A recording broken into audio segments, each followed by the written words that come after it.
रोटी हरदम गाय को खिलाई जाती, आखिरी की हरदम कुत्ते को खिलाते हैं। तो पत्नी जी बोली गाय अब कौन पाल पाए, कुत्ते आजकल का रोटियों को खाते हैं। कुत्ते आजकल पेडिग्री खाते हैं और कुत्ते टाइप के लोग भी खाते हैं। तो पत्नी जी बोली गाय अब कौन पाल पाए, कुत्ते आजकल का रोटियों को खाते हैं। तो पहली वाली रोटी में तो खुद ही गटक लेती, आखिरी की हरदम आपको खिलाते। तो बड़ी जबरदस्त हाजिर जवाब। और क्या है कि हमारे मोदी जी जब से आए हैं तब से make in India, startup India, ये इंडिया वो इंडिया, स्किल इंडिया कहते हैं कि भाई स्वरोजगार अपनाओ। अब जब वो स्वरोजगार की बात करते हैं तो मैं कह रहा हूँ कि ये इंडिया इंडिया करते करते हुए कई बार तो मुझे ऐसा लगने लगता है कि हम पाकिस्तान में रह रहे हैं। अब बात पाकिस्तान की आती है तो चार पंक्तियां मुझे याद आती हैं। जब ये ओलंपिक खेला गया था इससे पहले वाला, अभी के वो तो तमाम मेडल आए। पिछले ओलंपिक में जब नीरज चोपड़ा ने जेवलिन में भाला फेंकने में गोल्ड मेडल लिया तो पाकिस्तान के टीवी में चर्चा होने लगी। बताओ, हिंदुस्तान में नीरज चोपड़ा भाला फेंकने में गोल्ड मेडल लेके आया और पाकिस्तान में कोई मेडल ही नहीं ला पाया। तब मैंने चार पंक्तियां रखी थी, मंच का भी ध्यान जाऊंगा। बहुत तेज का थप्पड़ मार देंगे के पत्थर पाना छेनी विंचे चाबी ताला फेंकेगा के पत्थर पाना छेनी विंचे चाबी ताला फेंकेगा। और जो तुर्कों के तलवे चाटे वो क्या ताला फेंकेगा। और स्वर्ण पदक लाना होता है बच्चों वाला खेल नहीं। और जो राणा का वंशज होगा वो ही भाला फेंकेगा, जो राणा का वंशज होगा वो ही भाला फेंकेगा। तो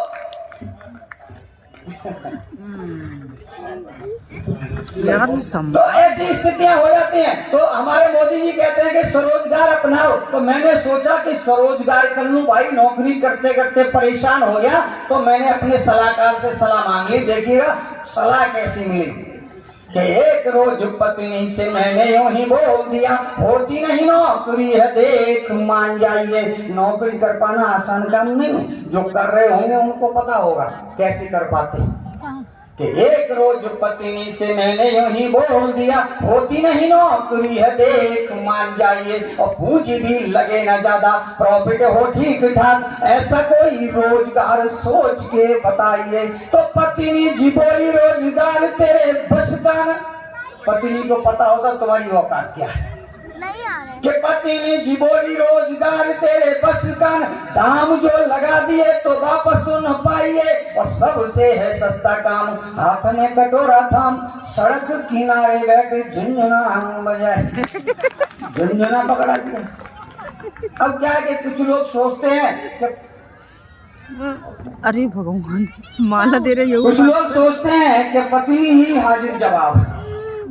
ऐसी बात नहीं, मैं भी हाजिर जवाब।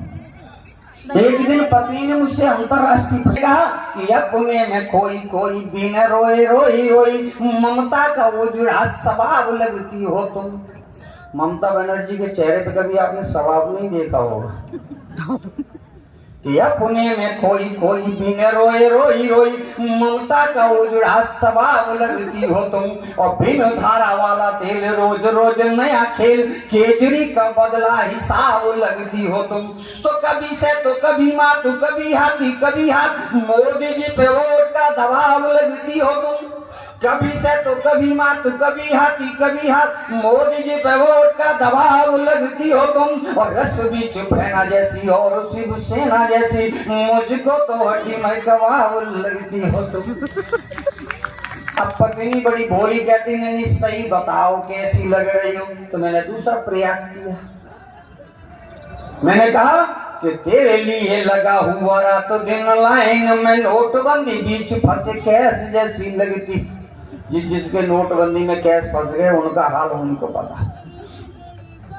कि तेरे लिए लगा हुआ रात दिन लाइन में नोटबंदी बीच फंसे कैस जैसी लगती। और गाय सी समझ कर लाया था तुझे मगर योगी के लगाए हुए शेष जैसी लगती। तो घबराया घबराया मन का है कश्मीर हल्का लश्कर जैसी लगती। कि घबराया मन का है कश्मीर अलका लश्कर जैसी जैसी लगती और चाट चौपट किया है तूने सारा घर खेत में घुसी हुई तू भैंस जैसी। अब एक सज्जन पूछ रहे ये बताओ सर जी कि नारी अबला होती है कि सबला होती है? मैंने कहा भैया ये अलग अलग फेज में अलग अलग प्रकार की बला होती है।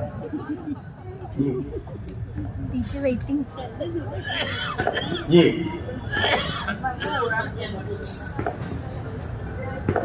कितनी फोटो खींची हो। तो ये उन्होंने कहा कि बताइए कि नारी सबला है कि अबला है? मैंने एक छंद में जवाब दिया। मैंने कहा कि नारी अलग अलग फेज में अलग अलग प्रकार की बला होती है। अब कैसे होती है देखिएगा कि तबला की अबला तुम्हें तो कभी बोलती ना, मर्जी है प्राणनाथ तेरी चाहे जबला। कि तबला की अबला तुम्हें तो कभी बोलती ना, मर्जी है प्राणनाथ तेरी चाहे जबला। और जबला के देगा खर्च रख लूंगी चुपचाप, मैं तो ठहरी सीधी सादी एक नारो अबला। तो अबला रही वो दिन चार फिर बोल उठ, जितने हो पैसे पास झटपट सबला। अबला रही वो दिन चार फिर बोल उठी, जितने हो पैसे पास झटपट सबला। और सबला हुई वो ऐसी कर देती ऐसी तैसी, मर्जी में आए तब पीट देती तबला। अब एक सज्जन बोले सर जी फिर आपकी पत्नी तो मैंने एक क्षण में उनको खत्म हो चुका भंडारा।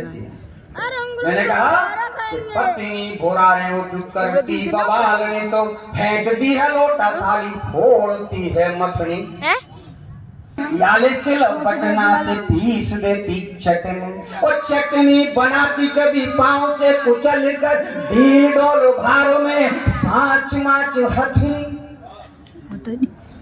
तो चटनी बनाती कभी पांव से कुचल कर, ढील डोल भार में सांच माच हथनी। और हथनी का नाम सुन चौंकिए ना आप सब, पत्नी में हथनी है हथनी में पत्नी। बहुत बहुत